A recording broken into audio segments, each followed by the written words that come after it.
హల్లెలూయా. మనము జీవితంలో యేసు ప్రభు మనం కలిగి ఉన్నాం. అయితే శిష్యులు యేసు ప్రభు ఒకే దోణిలో ఉన్నారు. అయితే ఇక్కడ ఒక మాట అంటారు, వాళ్ళు ఎన్నో అలలు చూశారు, ఎన్నో తుఫాన్లు చూశారు, కానీ వాళ్ళు భయపడలేదు. కానీ మరి వాళ్ళు చూసి ఆ అల్లజడి ఆ తుఫాన్లు చూసి వాళ్ళు భయం పడి విస్మయం చెందారు. ప్రభువా ప్రభువా మేము నశించిపోతున్నాము. అయితే వాళ్ళు అక్కడ అనాల్సిన పదం ఏంటంటే, మనం నశించిపోతున్నాము అనకుండా మేము నశించిపోతున్నాము అన్నాడు. అయితే వాస్తవానికి యేసు ప్రభు కూడా దోణిలో ఉన్నప్పుడు వాస్తవంగా ధైర్యంగా ఉండాలి. కానీ వాళ్ళు ధైర్యాన్ని కోల్పోవడం కారణం ఏంటి అని నాకు బాగా ఆలోచించే వాళ్ళు అంతగా దేవుడితో ఉండి వాళ్ళతో మాట్లాడి ఆయనతో తిని భోజనం చేసి ఆయనతో కలిసి కొనుక్కున్న వాళ్ళు కార్యాలు చేసిన వాళ్ళు ఎందుకు భయపడ్డారు అనేది నాకు అర్థం కావాలి. అయితే వెంటనే ఈరోజు చెప్తున్నాను, యేసు ప్రభు నమ్ముకుంటే పిల్లలు పుడతారు, యేసు ప్రభు నమ్ముకుంటే కార్యాలు జరుగుతాయి, యేసు ప్రభు నడితే పెళ్లిళ్ళు అవుతాయి, బ్యాంకులో లోన్ వస్తుంది, ఉద్యోగాలు వస్తాయి, వ్యాపారాలు వస్తాయి అంటున్నారు అని చాలా మంది అన్ని చెప్పుకుంటున్నారు. ఓకే, అన్నీ నీకు ఏది కావాలో ఇస్తాడు, చేస్తాడు, దాని చిత్త ప్రకారంగా ఆయన నడిస్తే. అయితే ఎందుకని మనము బలహీనం పడిపోవటం కారణం ఏంటంటే, యేసు ప్రభు మన వెంట లేడా? ఏమో వాళ్ళ చూడు ఎంత దీవిస్తున్నాడో, వాళ్ళ చూడు ఎంత ఆశీర్వదిస్తున్నాడో, మనకి ఏమీ లేకుండా పోయింది అని మనం భయపడుతూ ఉంటాం. దేవుడు అంటాడు, భయపడకు, నీకు నేను తోడే ఉన్నాను, నీ బహుమానము అత్యధికము. మాట ఇచ్చిన వాడెవడు? రాజకీయవేత్త కాదు, సృష్టికర్త మనకు మాట ఇచ్చింది, వాగ్దానం ఇచ్చింది. మన జీవితంలో అనేక తుఫాన్లు ఉన్నాయి. అనేక తుఫాన్లు వెంట మనం ఎన్నో తుఫాన్లు వచ్చినాయి, కానీ ఏవి మనల్ని ఉంచలేకపోయింది. కారణం, అరే ఈ దెబ్బకి నేను ఇది అయిపోతాడరా అనుకున్నాడు ఎట్లా బయటపడ్డావు అంటే, ఏమో తెలియదు అయ్యా, దేవుడు అని వడ్డేశాడు అంటారు. దేవా, అరే ఈ కష్టం వచ్చింది ఆయన, ఇక నా వల్ల కాదు, నేను అయిపోయినట్టే అనుకున్న వ్యక్తి ఎట్లా తిరిగి మళ్ళీ రిటర్న్ అవుతాడో తెలియదు. అది మరి ఆయన క్రియ అద్భుతం. అట్లే యేసు ప్రభు దోణిలో ఉన్నాడు తెలుసు, కానీ వాళ్ళు ఎందుకు ఎట్లా అయిపోయారు అనేది అర్థం. ఆ విశ్వాసం అనేది ఒక సడన్గా అది వచ్చినప్పుడు ఎవరైనా భయపడతారు, భయపడే అవకాశం ఉంది. వాళ్ళకు వచ్చిన భయము ఎప్పుడు చూడని ఎంతో అల్లజడి తుఫాను చూడగానే భయపడ్డారు. మన జీవితంలో కూడా చాలా మటుకు మనం కూడా వాళ్ళు చేసిన పని మనం చేస్తున్నాం. ఏసే మన తోడున్నాడు, మన వెంటున్నాడు, మన పక్షాన ఉన్నాడు, కానీ ఆయన మన వెంట లేడు, ఆయన మన మార్గంలో లేడు, మన త్రోవలో లేడు.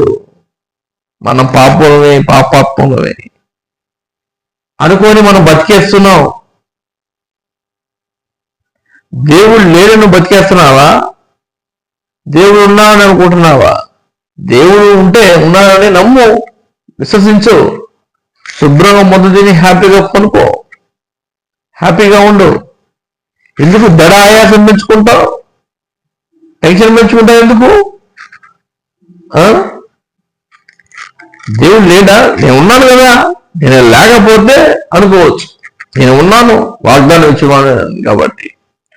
నా చిన్నతనంలో ఒక ల్యాండ్ చూపించి ఒక మేస్త్రి ఇక్కడ ఇల్లు నీకు వాగ్దానం ఇచ్చాడు, వాగ్దానం ఇచ్చేప్పుడు నీకు ఆ సంవత్సరం ఇచ్చేస్తాను, ఈ సంవత్సరం ఇచ్చేస్తాను, ఈ సంవత్సరం ఇచ్చేస్తాను అని చెప్పాడు. మౌనంగా వ్యక్తుడు. అబ్రహాం విషయంలో కూడా అంతే. కాకపోతే కొద్దిగా తొందరపడ్డాడు అంతే. కానీ ఆయన అనుకున్నట్టు కార్యాలు జరిగింది. మన చిన్నతనంలో ఒక స్థలం చూపించి మేస్త్రి ఇక్కడ హాలు, ఇక్కడ కిచెను, ఇక్కడ బెడ్రూము, ఇక్కడ చిల్డ్రన్స్ ఆడుకునే ప్లేసు, ఇది డైనింగ్ టేబుల్ అని చెప్తాడు. నేను విచిత్రంగా చూస్తాను, ఏంటి ఏమి లేకుండా అన్ని ఊహల్లోకి చెప్పేస్తున్నాడు అనుకుంటాం. కానీ వాడి దృష్టికి ఆ ప్లాన్ అట్లా వాడి కంటి ముందు కనపడుతుంది. అట్లా ప్లానింగ్ నిమిషంలో వాడు దేవుడు ప్లానింగ్ ఆయనకి అట్లా కూర్చోబెట్టి నిన్ను అట్లా నిలబెట్టి నీ చేత అనేక మాటలు చెప్పిస్తా ఉంటాడు. నీకు తెలియదు, ఆ స్టేజ్కి వెళ్ళిన తర్వాత నీ స్థాయి మారిపోద్ది, నీ స్టామినా మారిపోద్ది, నీ పరిచర్య మారిపోద్ది, నీ స్థితిగతులు మారిపోతాయి. నిన్ను అలా నిలబెట్టాలనుకుంటాడు దేవుడు. నువ్వు అంటావు నా వల్ల ఏంటి, నా స్థాయి ఏంటి, నా స్థితి ఏంటి, నా బతుకు ఏంటి, ఒక పూట అన్నం లేనికి ఇబ్బంది పడుతున్నాను, నేను 10 మందికి పెట్టేవాడతాను అంటే అది నాకు నవ్వుశక్తిగా ఉంది. ఎందుకంటే నాకే లేదు దిక్కు, నేను 10 మందికి నేనేం పెడతాను అనుకుంటావు. దేవుడు అంటాడు అనేక మంది నీ దగ్గర పనిచేసేది నేను చేస్తాను, వాళ్ళకి కూలీలు ఇచ్చేదానికి నేను సహాయం చేస్తాను అంటాడు దేవుడు. మనం నమ్మం, ఎందుకంటే మన బతుకంటే మనకు తెలుసుగా. మనం ఎంత దరిద్రమో, ఎంత నీచులమో, ఎంత పాపమో మనకు తెలుసు. దేవుడు నిన్ను ఎందుకు ఇష్టపడతాడు, దేవుడు ఎందుకు స్వీకరిస్తాడు? నువ్వు ఇంత పాపవి, ఇంత పాపవి, ఇంత పాపవి అని వాడు పదే పదే పదే పదే పదే ఏదేగానే నేను పాప, నేను పనికిరాను దేవా అని, నేను నీకు అర్హుని దేవా, నేను పనికిరానని చెప్పేసి ఉంటాడు. ఇంకెందుకు నా బతుకెందుకు అని మన జీవితం మీద మనకి విరక్తి పుట్టేటట్టు చేసి వాడికి సాధారణ అనుకున్న స్టైల్లో వాడు వచ్చాడు చేస్తాడు. దేవుడు వదిలేశాడు, ఇంక నువ్వు ఎవరి కోసం బతుకు, ఎవరి కోసం బతుకుతావు, చచ్చిపో చచ్చిపో చచ్చిపో అని పదే పదే ప్రేరేపించగానే మధ్యాకాశం వాళ్ళు ఉంటారుగా, చచ్చిపో అంటున్నారు, చచ్చిపో అంటారు, ఎల్లుండ్రా అంటారు. ఏం చెల్లిందాక ఇది అంటున్నాం, చచ్చిపోవాలమ్మా, అవును చచ్చిపోవాలి. ఎవరి కోసం బతకాలి, ఎవరు ప్రేమించట్లా, ఎవరిని స్వీకరించట్లా, ఎవరి కోసం బతకాలి, ఇంకా బతుకు, చచ్చిపో అని చెప్పేసి వాడు పదే పదే ప్రేరేపంగానే అప్పుడు మనకి ఏదో వచ్చిందిగా మాయరోగం. ఆ మాయరోగం వచ్చి మన అనేక దరిద్రమైన పనులు చేస్తూ ఉంటాం. కానీ యేసు ప్రభు దొనలో ఉంటే మీకు శ్రమలే రావు అన్నది మాత్రం అబద్ధం. ఎందుకంటే మన యేసు ప్రభు మన దొనలోనే ఉంటాడు, శ్రమలు వస్తాయి. ఒకటి యేసేపు జీవితంలో మనం పోల్చుకుంటే మళ్ళీ ప్రతి అడుగడుగున శ్రమే, ప్రతి అడుగడుగున శ్రమే. అన్నలో దారి తప్పిపోతుంటే వాళ్ళని గద్దించినా ఇబ్బంది, తండ్రి దగ్గర గద్దించినప్పుడు వీడిని దూషించేవాడు ఇబ్బంది పెట్టారు. క్రూరము వాళ్ళని తినేసి చంపేసి అని చెప్పేసి వస్తువుని తండ్రికి ఇచ్చి కుమిలి ఏడ్చాడు తండ్రి. వాడిని గుంటలో పడేస్తే ఏ రాయో రాపో తలకు తగిలితే దెబ్బ చచ్చుండేవాడు. కానీ దేవుడు తన హస్తము చెయ్యి ఇట్లా పెట్టాడు కాబట్టి బతికి బట్ట పెట్టాడు. ఆ రోజు మరి పురుగు పాము ఏదన్నా కాటు వేస్తే పరిస్థితి ఏందో ఆ రోజున ఆయన రెక్కలు ఇట్లా కప్పి తనను రక్షించాడు యేసేపుని. అది అక్కడ కూడా కారణం ఉంది. రేపు కరువు వస్తుంది, చస్తారు, దీని నుంచి బయటపడాలంటే నా భక్తుడు అక్కడికి వెళితే వాళ్ళకి అనేకమైన దేవుని ఆశీర్వాదము బతికి బట్ట కడతాడని దేవుడు గ్రహించి ఆ విషయంలో కొద్దిగా నిప్పులు కొయ్యలో పెట్టేట్టు ఉంటాడు. ఒక ఆమె అంటది, మా అమ్మాయికి కష్టం వద్దయ్యా, నా కూతురికి ఇంత కష్టం వద్దు, నా కూతురు అసలు ఇంట్లో పని చేయదు, నా కొడుకు ఏసీలో ఉండాలి అని ప్రతి తల్లిదండ్రులు అనుకుంటారు.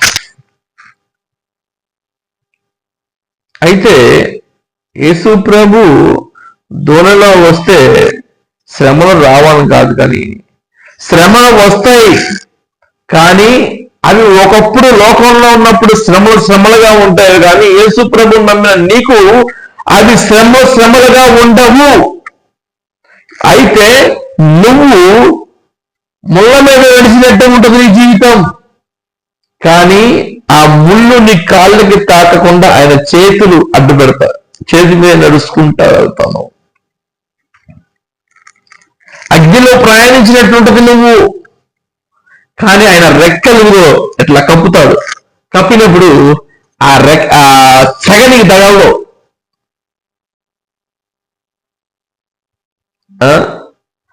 ఆయన రెక్కల నీడను నువ్వు ఎప్పుడైతే ఆశ్రయంగా ఉంటావో, ఆశ్రయపురమైన ఆయన దగ్గర ఎప్పుడైతే నువ్వు నివసించి ఆయన ఆలోచన తగ్గట్టుగా నువ్వు ఉంటావో, అప్పుడు గొప్ప కార్యాలు చూస్తావు. గొప్ప ఆలోచనలు తగ్గట్టుగా ఆయన నడక ప్రకారం నువ్వు వెళ్తే గొప్ప రిజల్ట్ చూస్తావు.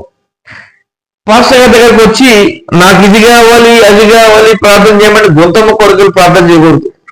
అయ్యా, నా పట్ల దేవుడికి ఉన్న ప్రణాళిక ఏంటి, ఆయన సిద్ధపాటు ఏంటి, నా గురించి ఏమనుకుంటున్నాడు, ఏం ఆలోచిస్తున్నాడు, ఆయన చిత్తము నెరవేరే విధంగా నాకు ప్రార్థన చేయండి అన్నాడు. ఒక్కను కూడా అట్లా అనవాళ్ళని ఎందుకు నేను చూడలేదు, నేను వెళ్ళా. ఒకసారి ప్రార్థన చేయించుకోవాలి అనుకుంటే నాకు ఒకటి అనిపించింది మైండ్లో, ఆయన దృష్టికి ఎట్లుంటానంటే నేను పసిబిడ్డల వల్లే ఉంటాను. ఇంకా పాలు, ఇడ్లీ, ఉప్మా తినే స్టేజ్లో ఉంటాను. పరలోకం నుంచి బిర్యానీ పెట్టినా నాకు అరగవు. ఆ స్టేజ్లో ఉంటాను కాబట్టి నేను అర్థం చేసుకుని ఆలోచిస్తాను. ఎందుకంటే నేను అనేక మంది చెప్పే స్టేజ్లో ఉన్నాను కాబట్టి నేను ఆలోచన కూడా వేరుగా ఉంటుంది. అది ప్రతిదీ కూడా ఒక స్టెప్ వేసేటప్పుడు ఆలోచించి వేస్తాం. ఒక వాక్యం వినేటప్పుడు కానీ చెప్పేటప్పుడు కానీ కూలంకషంగానే మనం చెప్పాలి. ఎందుకంటే మన జీవితంలో అనేకమైన తుఫాన్లు వస్తుంటాయి, ఆటుపోట్లు వస్తుంటాయి, శ్రమలు వస్తుంటాయి, ఇబ్బందులు వస్తుంటాయి, వేదనలు వస్తుంటాయి. వాటిని మనం ఎదిరించాలి, జయించాలి. ఆ జీవితాన్ని మనం పొందుకొని ముందుకు వెళ్తూ ఉండాలి. నాకు చాలా వచ్చిన ఆటుపోట్లు, నేను భయపడతానా, లెక్క కూడా చేయను నేను. ఎందుకంటే నా తండ్రి ఉండగా నాకేంటి భయం, ఆయన ఉండగా నాకు ఏంటి దిగులు. నన్ను ముట్టాలంటే ఆయన కను పాప ముట్టినట్టే.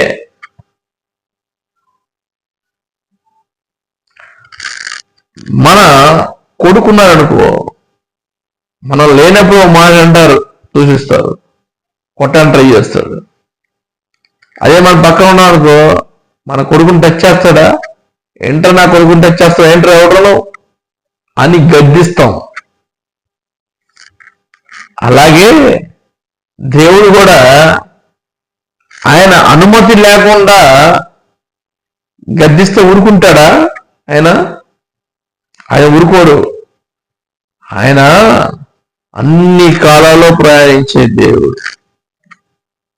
నీకు రాబోయే ముప్పు తెలుసు, ప్రమాదం తెలుసు, అని తెలుసు.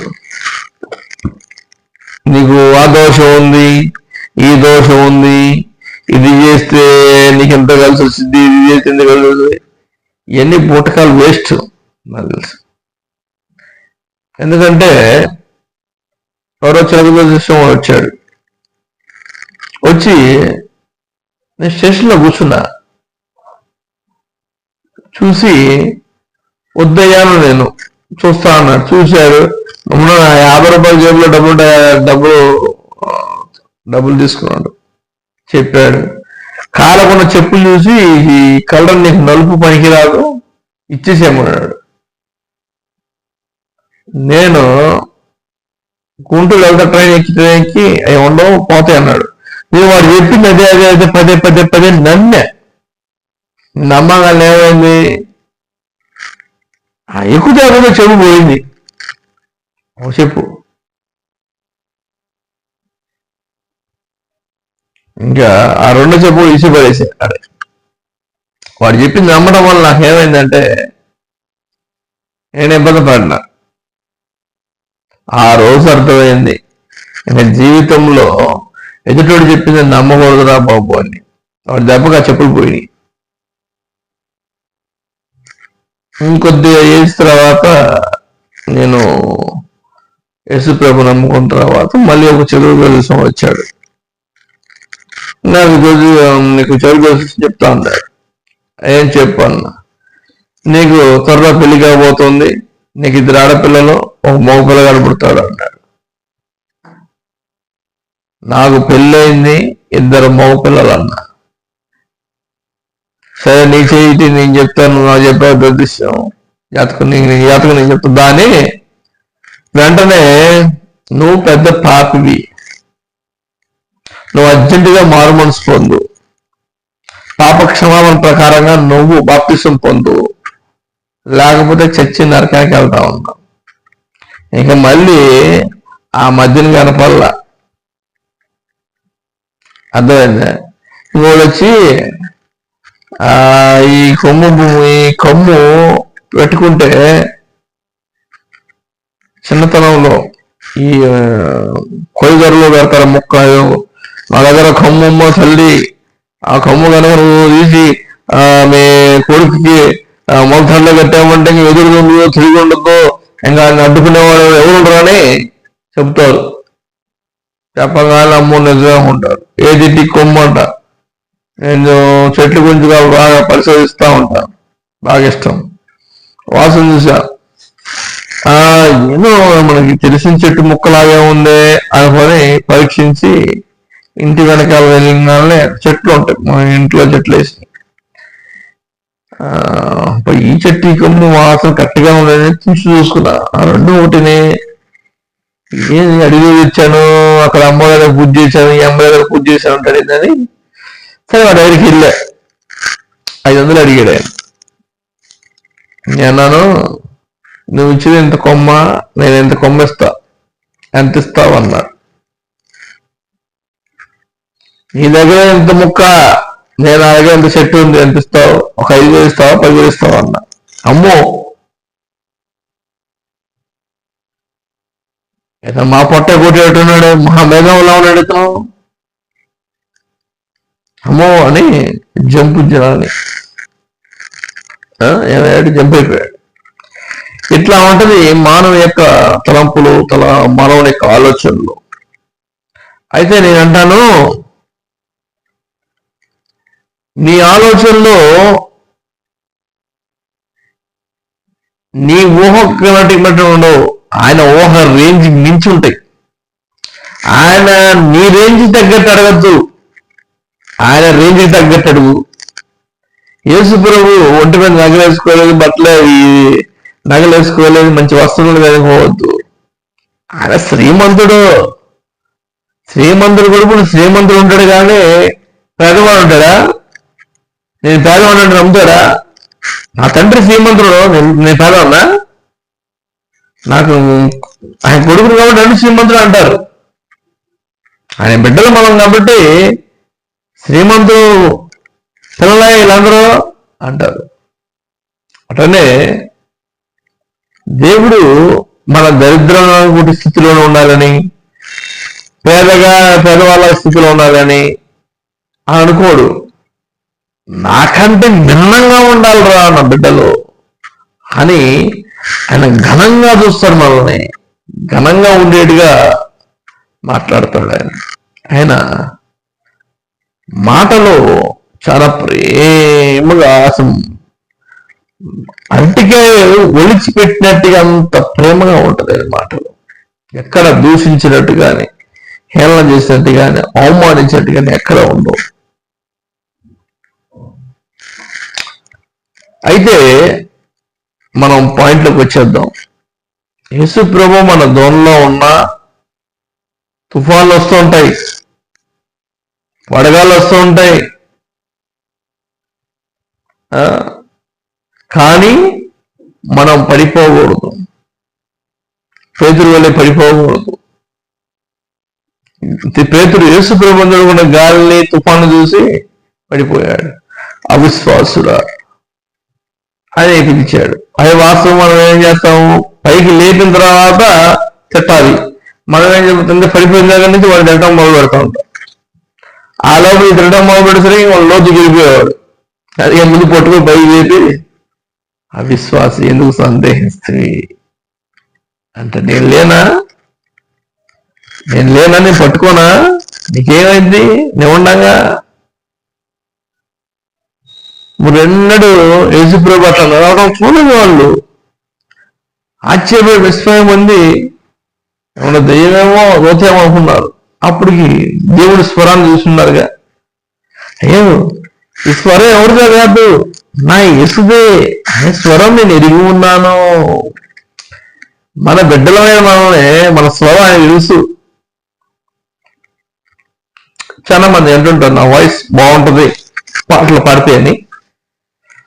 డెఫినెట్ గా దేవుడు ఆ కృప ఎప్పుడు ఇస్తాడా ఎప్పుడు పాట రిలీజ్ చేద్దామని ఎదురు చూస్తూ ఉన్నా. మీకంటే నేనే ఎదురు చూస్తున్నా, నేను రాసిన పాట ఎప్పుడు రిలీజ్ అవుతా, ఎప్పుడు పాట అవుతాను. ఎందుకంటే అంతమందిని నేను ఆకర్షించగలిగితే అసలు నిజంగా ధన్యుని. ఆయనకి గణపరుస్తూ పాడుతుంటే, దేవా ఈ పాట నాది కదా, నీదేనయ్యా అని చెప్పడం జరిగింది. అంతటి గొప్ప మహానుభావుడు ఆయన దేవుడు నాకు దొరకటము ఎన్నో జన్మలు చేసుకున్న పుణ్యం అని నేను అనుకుంటాను. ఎందుకంటే అంత గొప్ప దేవుణ్ణి నేను కలిగి ఉన్నాను. ఆయన ఏమిచ్చి రుణం తీర్చుకోగలము. ఆయన పాదాలు కడిగి ప్రతిరోజు ఆయన దండం పెట్టుకోవాలనిపిస్తా ఉంటుంది. ఆయన అంత కృప కలిగిన దేవుడు మన పట్ల అంత ప్రణాళిక ఉందంటే, నేను ఎప్పుడు ఇట్లా వాక్యం చెప్పాలి, ప్రసంగించాలి, ఇట్లా వీడియో చేయాలి అనుకోవాలి. ఎప్పుడు నేను ఊహలో కూడా అనుకోవాలా. చిన్నగా 2 నిమిషాలు 5 నిమిషాలు చెప్తా ఉంటే దేవుడు ఇక 4 మాటలు అందిస్తున్నాడు నా చేత. నీకు మనకి ఎట్లా మాట్లాడాలి నాకు తెలియదయ్యా, మాట మాన్యం కలిగి నేను నా వల్ల కాదు. అబ్రహాము అన్నట్టు తెలీదన్నావుగా, ముందు నువ్వు ఖాళీ అయిపో, ఖాళీ చేయి నీ హృదయాన్ని. అనేక మంది అంటా ఉంటారు, తిడతా ఉంటారు. నువ్వు ఎప్పుడైతే ఖాళీ అవుతావో, నీ హృదయంలో పాత్ర ఖాళీ చేస్తావో, అప్పుడు నీ హృదయంలో నేను వస్తాను. నువ్వు మాట్లాడవు, నేను మాట్లాడిస్తాను, నువ్వు మాట్లాడతావు. ఖాళీ చేయబడాలి. ఖాళీ చేయబడితేనే మనం విశ్వాసంలో ముందుకు వెళ్ళగలుగుతాం. అందుకని యేసు ప్రభు కూడా అబ్రహాం విషయంలో కూడా అంతే జరిగింది. ఖాళీ అయిపో అంటే, ఇంకా నా వల్ల కాదయ్యా, నేను చేయలేను ఇదంటే, ఇప్పుడు ఏదయ్యా, ఒకప్పుడు దూకావు ఎరగవేస్తానని, నువ్వు ఎలా ఉన్నావు, ఏమీ లేదు నా వల్ల కాదు అని స్టేజ్లో చూసావా, అది నాకు కావాలి. ఇప్పుడు నువ్వు చేయవు, నేను చేయిస్తా. నువ్వు మాట్లాడవు, నేను మాట్లాడిస్తా. నా మాటలు అందించు, అంతవరకే. అది ఖాళీ అయిపోతే అప్పుడు అహం విరిగిపోయింది. నేనే చేశానని తొడలు కొట్టడాలు, మేసాలు చేపట్టాలు, కాళ్ళ దగ్గరేయడాలు ఏ పనికిరావు దేవుడి యొక్క విషయంలో. ఎందుకంటే అనేక మాటలు, ఈ మాటలో ఓదార్పు మాటలు ఈ రోజున ఎక్కడ దొరకట్లా. ఒకడు కష్టాల్లో ఉంటే వాడిని ఎన్ని విధాలుగా నాశనం చేయాలో, ఎన్ని విధాలుగా పతనమైపోవాలో అన్ని మాటలు అంటారు. బంధువులు అంటారు, స్నేహితులు అంటారు, అయిన వాళ్ళు అందరూ. కానీ మేము ఏదైనా సరే దేవుడు మాటలే అందిస్తాం. వాళ్ళ మనసు మారాలి, మార్పు చెందాలి, మానవత్వంతో మనిషి బతకాలి అనే రూట్లో ఉంటాం. ఎందుకంటే ఆయన నమ్మిన వాళ్ళు ఎవ్వరు నశించిపోవటానికి ఆయన ఇష్టపడడు ఎవరు. ఆయన అంత ప్రేమ స్వరూపి కాబట్టే మమ్మల్ని ఎంతగా ప్రేమించి మన పట్ల ఎంత గొప్ప ప్రణాళిక కలిగి ఉన్నాడు. ప్రభువా, మేము ఏమిచ్చి రుణం తీర్చుకోగలము తండ్రి. అయ్యా, ప్రార్థన చేసుకుందాం. ప్రభువా, మేము నీ ధోరణిలో ఉండాలనుకుంటున్నాం తండ్రి. నీ ధోరణిలో మేము ఉండి ఆ ధోరణిలో మేము విశ్వాసముతో మేము కేక వేయాలి, కానీ అవిశ్వాసముతో కేక వేయకూడదు. నువ్వు ఉన్నావనే నమ్మకంతో మేము ఉండాలి, కానీ నువ్వు లేవనే మేము నమ్మకంతో లేకూడదు. నాయనా, నీ విశ్వాసపు కేకతో ఎట్టయితే గర్జించి ఆ తుఫాన్ని, గాలిని ఎట్టయితే ఆపావో, మా జీవితంలో అనేక తుఫాన్లు ఉన్నాయి, వడగళ్ళు ఉన్నాయి. వాటి మేము పడిపోతామేమో అనుకున్నాం, కానీ ఎట్లా నిలబడ్డామో, ఎట్లా తెగించామో, ఎట్లా బయటపడ్డామో మాకు తెలియదయ్యా.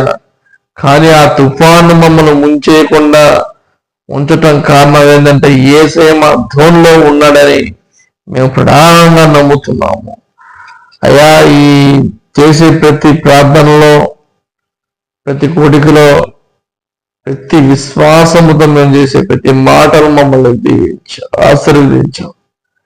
అయ్యా, ఇంతగా మమ్మల్ని హెచ్చించి గణపరిచి ప్రతి విషయంలో కూడా బలహీనమైన, ఒక్కోసారి బలహీన పడిపోతుంటాం. అవిశ్వాసపు మాటలు మాలో వస్తూ ఉంటాయి. ఎందుకంటే సాతాను కుట్ర, ఆదాము సంబంధంతో ఉన్న వ్యక్తులం మేము. ఆ బీజం మాలో ఉండటం వల్ల ఒక్కొక్కసారి బలహీన పడిపోతాం. అవిశ్వాసపు మాటలు వస్తాయి. ఆ విశ్వాసపు మాట తుడిచిపెట్టి మమ్మల్ని ఖాళీ చేయి ప్రభు. ఖాళీ చేసే నువ్వు మమ్మల్ని విశ్వాస పాత్ర వలె మార్చి, ఆ పాత్రలో నువ్వు విశ్వాసాన్ని పోసినప్పుడు, మేము స్వీకరించినప్పుడు బలాన్ని, శక్తిని, ధైర్యం వస్తుంది. ఎలాంటి తప్పుడు ఆలోచన, తప్పుడు ప్రవర్తన ద్వారా మా చూపులు పట్ట ఆలోచన ప్రకారం కూడా మమ్మల్ని చెడ్డ తలంపుల్లో కాకుండా మంచి తలంపుల్లో, ఆలోచనలో నిలబెట్టి అనేక కార్యాలు చేయిపోయి అయ్యా, మమ్మల్ని విశ్వాస యాత్రలో ప్రయాణించేటట్టుగా సహాయం చేయి. నీ కృప నిరంతరం తోడే ఉండును గాక. నాయనా, మమ్మల్ని దీవించు, ఆశీర్వదించు ప్రభువా. నీ కార్యాలు నిరంతరము అనేకంగా ఆత్మలు రక్షించే బాధ్యత నాకు అప్పచెప్పావు. నేనవునో బలహీనుణ్ణి, నా వల్ల కాదు తండ్రి అని నేను చెప్తుంటే లేదు, నేను నీకు బలం ఇస్తా, శక్తి ఇస్తా, నువ్వు చేయి, నీకు ముందు నేను ఉండటానికి తోడే ఉన్నా అంటున్నావు.